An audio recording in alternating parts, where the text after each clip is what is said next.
Good morning, students.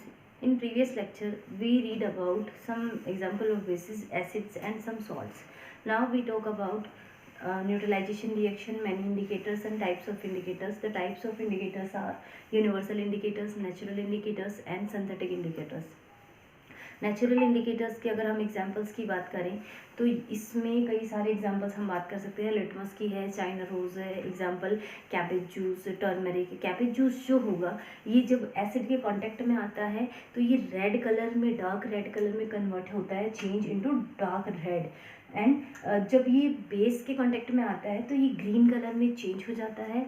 तो जो natural जो इंडिकेटर्स होंगे इनका जो मेन सोर्स होता है वो प्लांट्स के पार्ट्स होते हैं, और सिंथेटिक इंडिकेटर्स जो होंगे वो मैनमेड होते हैं, सिंथेटिक होते हैं।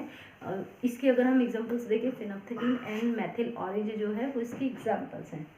Now we talk about neutralization reaction. Neutralization reaction, in this reaction an acid react with a base and form salt and water. This reaction is known as neutralization reaction.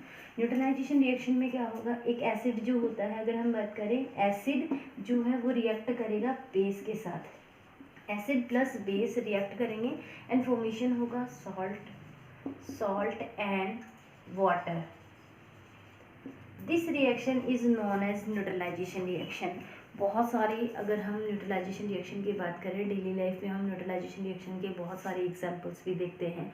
और जो है neutralisation जो reaction है इसमें acid plus base आपस में एक दूसरे से रिएक्ट करेंगे एंड रिएक्ट करके एक दूसरे की जो प्रॉपर्टी होगी वो दोनों की प्रॉपर्टी ही लॉस हो जाती है। एसिड जो होगा वो एसिडिक नेचर का नहीं रहता और बेस जो है बेसिक नेचर का नहीं होगा, एंड दोनों आपस में रिएक्ट करके सॉल्ट एंड वाटर का फॉर्मेशन करते हैं। तो यहाँ पे जो वाटर बनेगा उसमें जो एसिड होगा उसके H आयंस एंड जो बेस होगा उसके OH आयंस जो होंगे। H आयंस की वजह से जो एसिड होता है उसका नेचर एसिडिक होता है, OH आयन नेगेटिव आयंस होते हैं, इनकी वजह से जो बेस होगा उनका नेचर जो है बेसिक होता है। जब ये दोनों आपस में कंबाइन हो जाते हैं तो वाटर का मॉलिक्यूल बनाते हैं और एसिडिक एंड बेसिक जो नेचर होता है वो उसमें से दोनों में से क्या हो जाता है, रिमूव हो जाता है। यानी एसिड एंड बेस रिएक्ट करेंगे, सॉल्ट एंड वाटर का फॉर्मेशन करेंगे, तो ये जो रिएक्शन होगी न्यूट्रलाइजेशन रिएक्शन होगी। अगर हम न्यूट्रलाइजेशन रिएक्शन के अगर हम एग्जांपल की बात करें तो यहाँ पे hydrochloric acid and sodium hydroxide का एक बेस्ट एग्जांपल है। Hydrochloric acid, formula of hydrochloric acid HCl plus sodium hydroxide NaOH। तो यहाँ पे फॉर्मेशन होगा सॉल्ट जो है sodium chloride NaCl plus water H2। तो यहाँ पे जो है हाइड्रोक्लोरिक एसिड है, सोडियम हाइड्रोक्साइड बेस है, और इन दोनों की रिएक्शन से सोडियम क्लोराइड बना जो कि एक सॉल्ट है, जो कि लोकल लैंग्वेज में हम इसको नमक कहते हैं, जिसे हम खाने में यूज़ करते हैं, एंड वाटर का फॉर्मेशन होता है। तो ये जो रिएक्शन है ये न्यूट्रलाइजेशन रिएक्शन है। डेली लाइफ में हम न्यूट्रलाइजेशन रिएक्शन के कई सारे एग्जाम्पल्स देखते हैं।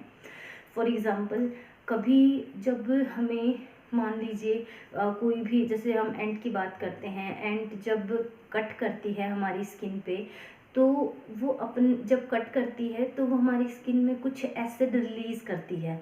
अगर हम ततैये की बात करें या हम हनी बीज़ की बात करते हैं तो हनी बी जो होती है ये भी जब स्किन पे कट करती है तो ये अब क्या करती है, कुछ एसिड हमारी स्किन में रिलीज़ करती है। जब भी हनी बी या फिर एंट की बात करते हैं तो हम जब भी हमें काटते हैं तो ये क्या करते हैं, कुछ एसिड रिलीज़ करते हैं खुद को प्रोटेक्ट करने के लिए। और ये इनके प्रोटेक्शन का इनमें एक मेथड होता है कि खुद को बचाने के लिए जो सामने, अगर हम ह्यूमन बींग्स की बात करें या अदर एनिमल्स की बात करते हैं तो ये इनमें क्या करते हैं, एसिड जो है अगले एनिमल की बॉडी में रिलीज़ करके खुद को प्रोटेक्ट करते हैं।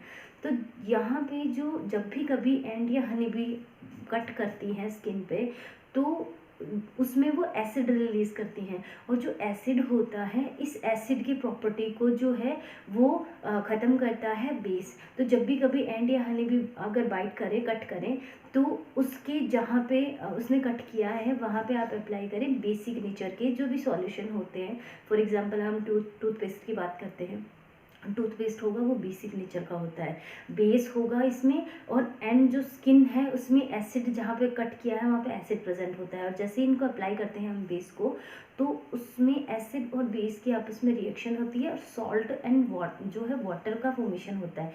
न्यूट्रलाइजेशन रिएक्शन होने से जो एसिड है उसका जो इफ़ेक्ट है वो बहुत कम हो जाता है।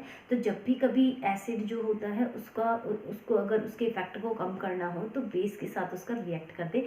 तो जब भी कभी एंट या हनी बी अगर कट करती है आपको, तो वहाँ पे आप बेसिक नेचर के जो सॉल्यूशन होंगे या जो सब्सटेंस होंगे उनको आप अप्लाई करें ताकि न्यूट्रलाइजेशन रिएक्शन हो एंड जो एसिड है वो न्यूट्रल हो जाए एंड सॉल्ट एंड वाटर का फॉर्मेशन हो।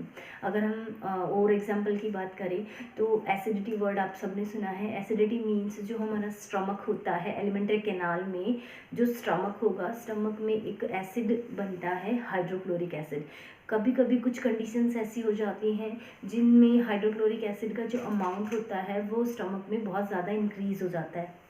तो ये जो HCl का अमाउंट जब इंक्रीज़ होता है उसी सिचुएशन को एसिडिटी कहते हैं। यानी एसिडिटी मीन्स हाइड्रोक्लोरिक एसिड जो है उसका अमाउंट बढ़ना, ठीक है, high concentration of HCl in stomach, this situation is known as acidity. अब ऐसी कंडीशन में क्या किया जाता है कि नॉर्मली अगर हम घर में बात करें कि किसी को एसिडिटी होती है तो नींबू पानी पी लो, ये वो, तो इस तरह से कभी ना करें। एसिडिटी के अंदर जो हमारा स्टमक होता है एसिड ऑलरेडी इसमें काफ़ी होता है और अगर आप जो है खट्टी चीज़ें यूज़ कर रहे हैं तो एसिड और ज़्यादा इंक्रीज हो जाता है। तो जब भी कभी एसिडिटी की प्रॉब्लम हो तो एसिड की जो प्रॉपर्टी है उसको जो हम न्यूट्रल कर सकते हैं बेसिक सब्सटेंस से। तो जो ऐसी सिचुएशन में जो बेसिक चीज़ें होती है, फॉर एग्जांपल हम इनो की बात करते हैं तो जो इनो होता है उसका नेचर बेसिक होता है। आप लोग ऐड देखते हो टीवी में, इनो 6 सेकंड में अपना असर दिखाता है। तो ये जो इनो होता है, जैसे इसको अपन वाटर में डिजोल्व करते हैं और इसको हम लेते हैं तो ये माउथ टू ऑइसोफेगस और ऑइसोफेगस टू स्टमक में कुछ सेकेंड्स में पहुँच जाता है और वहाँ पर जो एसिड है उससे रिएक्ट करता है एंड तुरंत उनकी जो रिएक्शन होती है उसके बाद सॉल्ट एंड वाटर बन जाता है। तो एसिड है वो बहुत कम ही हो जाता है। तो एसिड जैसे ही कम होगा एसिडिटी ख़त्म। तो इस तरह से बहुत सारे और भी एग्जाम्पल हैं जो कि हम नेक्स्ट लेक्चर में हम बात करेंगे इनकी, जो कि न्यूट्रलाइजेशन रिएक्शन जो है जिसके अंदर एसिड है उसके इफेक्ट को बेस या बेस के इफेक्ट को जो है एसिड, वो न्यूट्रलाइजेशन रिएक्शन के थ्रू क्या किया जाता है, सॉल्ट एंड वाटर के अंदर इनको कन्वर्ट किया जाता है। एसिड एंड बेस के जो इनके जो प्रॉपर्टी है उनको कम कर दिया जाता है, यानी एसिड एंड बेस का इफेक्ट ख़त्म हो जाता है जहाँ पे सॉल्ट बन जाता है। कुछ और अगर हम बात करें एग्जाम्पल की, तो जो फार्मर्स होते हैं जहाँ की सॉइल बहुत ज़्यादा एसिडिक होती है, तो उस सॉइल को बेसिक करने के लिए जो वहाँ के फार्मर्स होते हैं वो क्या करते हैं, कुछ बेस यूज़ करते हैं, सॉइल के अंदर डालते हैं और वो बेस उस सॉइल में जो एसिड होता है उससे रिएक्ट करता है एंड सॉल्ट बनाता है, यानी एसिडिक नेचर कुछ कम हो जाता है। तो इस तरह से कई तरह के और एग्जाम्पल हैं जो कि हम नेक्स्ट क्लास में बात करेंगे। आज के लिए जो आपका होमवर्क है वो आपको न्यूट्रलाइजेशन रिएक्शन को इसको एक्सप्लेन करना है एंड एक एग्जाम्पल देना है। यहाँ पे आप hydrochloric acid and sodium hydroxide का एग्जाम्पल दे सकते हैं। सेकेंड क्वेश्चन जो आपका है उसमें आप एनी टू सिंथेटिक इंडिकेटर जो है वो लिखनी है, name write any name of two synthetic indicator. और नेक्स्ट क्वेश्चन आप कर सकते हैं, इसमें आपको करना है जो नेचुरल इंडिकेटर है कोई उनके 4 एग्जाम्पल आपको बताने हैं। ये आपको होमवर्क कंप्लीट करके और कल सेम डे मुझे इसे टाइम पे सेंड करना है। Thank you.